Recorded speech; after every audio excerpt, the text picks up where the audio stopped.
There's a mole right at the top of the circus.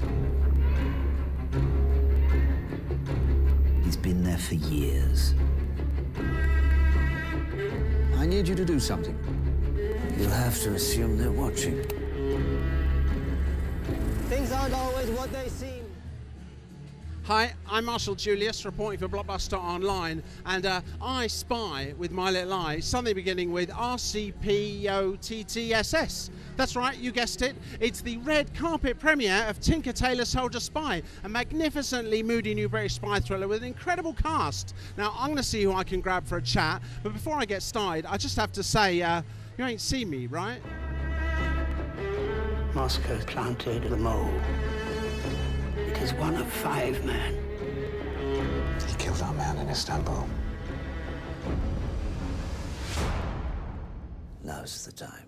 And how did you feel about taking on such a distinctly British film, and especially one with very successful history? Well, after a while you had to sort of put that aside and make a decision that this is now mine and I have to do my thing out of it, and you should be courteous to the past, but roll up your sleeve for the future. Would you say that the challenge was part of what appealed to you so much? Very much so, yeah. The challenge was an actor of its own, yeah. Mm-hmm.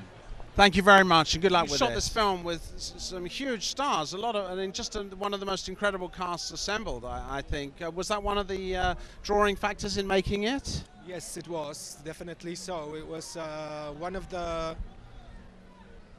Yes, actually, it's, for an actor, for a young actor, beginning his career and already working in France, but still... this is all the actor's dream, that to be able to play in such a cast. It was like a consecration, like the final proof that I have made the right choice to be an actor, and it kind of helped me to,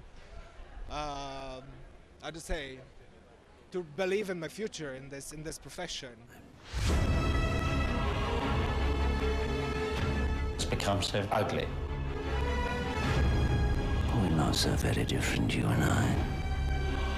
We both spend our lives looking for the weaknesses in one another. You happy with how it's turned out? I think it's a remarkable film, I have to say. Yes, I'm thrilled with the way it's turned out. I think that Thomas Alfredson has done something which is extremely hard to do, and that is move a good book, not a bad book where you can rip it to bits and start again, but a good book and move it from literature into pure cinema.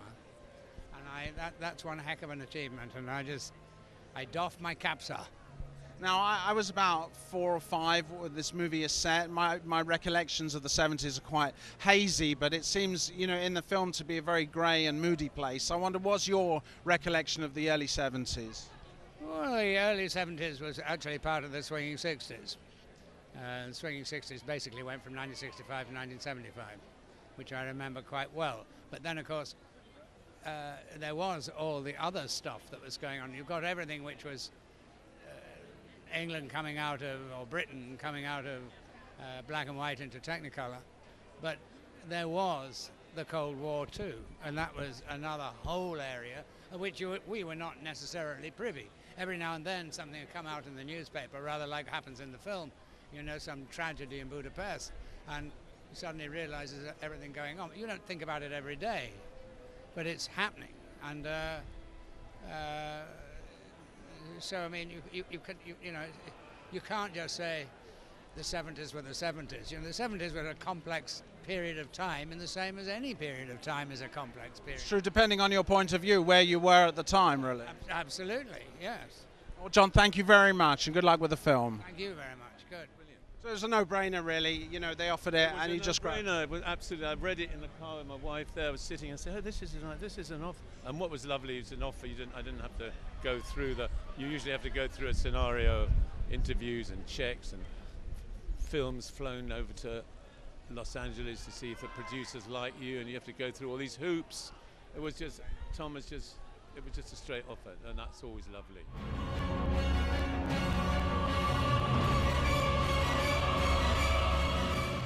it's all in the book. It's all Take there. some credit then. Yeah, no, yeah, but you use your imagination, but I mean, you've got to lift it, you've got to get it from the page and start sort of moving it and walking and talking it. But I didn't work much outside of the book, the script, and of course I had access to John le Carre, so. Great help. Well, thank you so much. Yeah. Gary, can I just ask you, the opportunity to play such an internal character after a career well known for playing very larger-than-life characters, was that one of the main appeals for you? One of them, yeah. I mean, it was lovely to be asked to, as I called it, to listen and sit in a chair. It's chair acting. Very good, thank you. All right, thank you.